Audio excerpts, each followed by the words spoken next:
Don't play with powers you don't understand. Lisa's grandmother scolds her for scratching a symbol into her textbook for good luck. Lisa apologizes for snooping through her things. She just wanted to know more about the old village town and the stories of witches and cannibals that were burned alive or chased out. She heard her mother say her grandmother had come across several books written in an unknown language with strange symbols.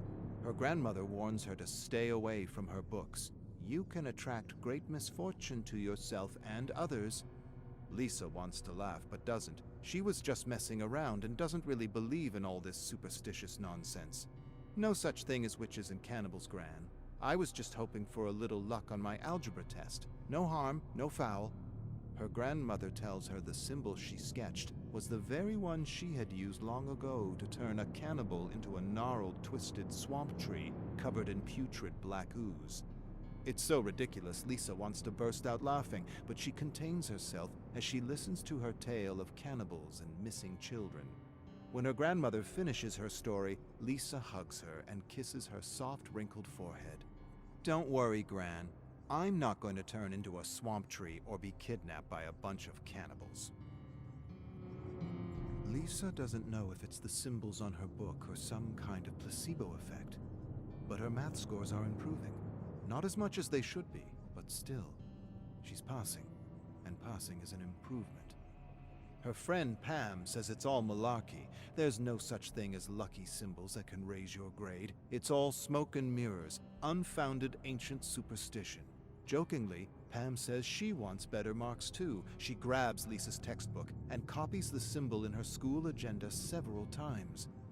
Lisa feels a tug in her gut, and she stares at the symbols with concern. You really shouldn't do that.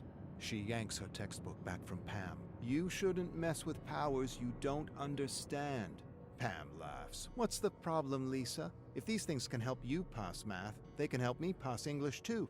No big deal.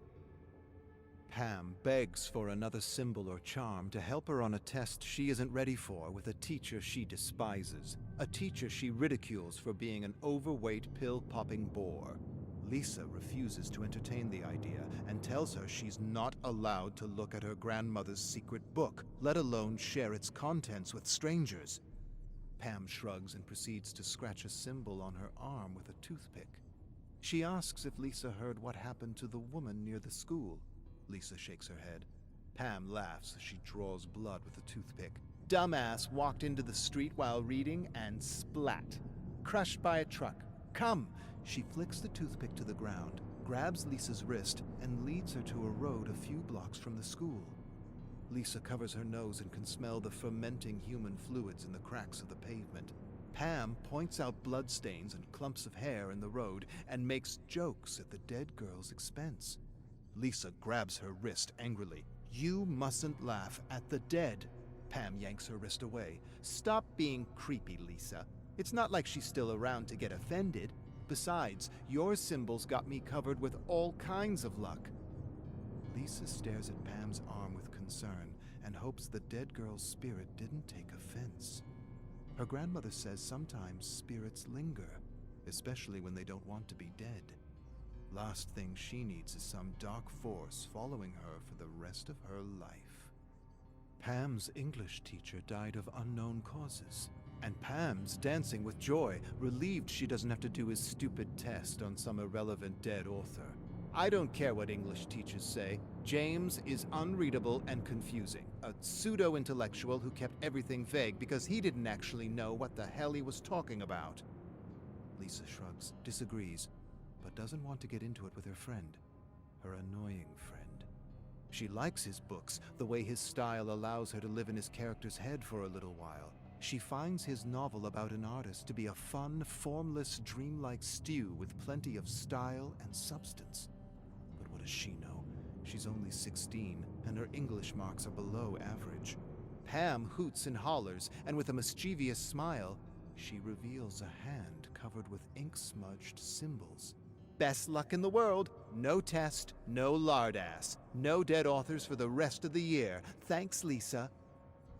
Lisa stares at the symbols on her hand and wants to yell at her for being so careless with things they both don't fully understand. She closes her hopes her English teacher wants to be dead, and that he isn't lurking about. The class is at the funeral out of respect for their beloved English teacher. The pallbearers struggle and strain under the weight of the coffin. Pam leans toward Lisa and whispers how lucky she is and how unlucky the poor pallbearers are to have to lift such a heavy coffin. Imagine having to carry that lard ass to his grave. Lisa nudges Pam and tells her to quit it. As the pallbearers approach them, she feels a sudden tug in her gut. An instinct tells her to take some distance from her friend. An image of lightning striking Pam flashes through her mind. She wonders if an angry spirit could make that happen. Every muscle, organ, vessel, fried in an instant for her hubris. Pam snaps Lisa out of her thoughts with another tactless comment.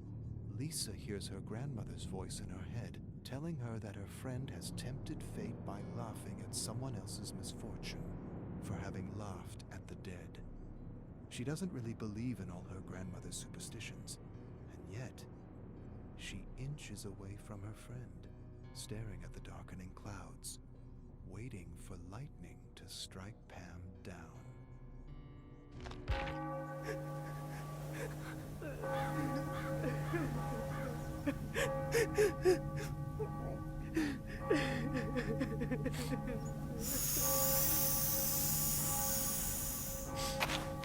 Hey.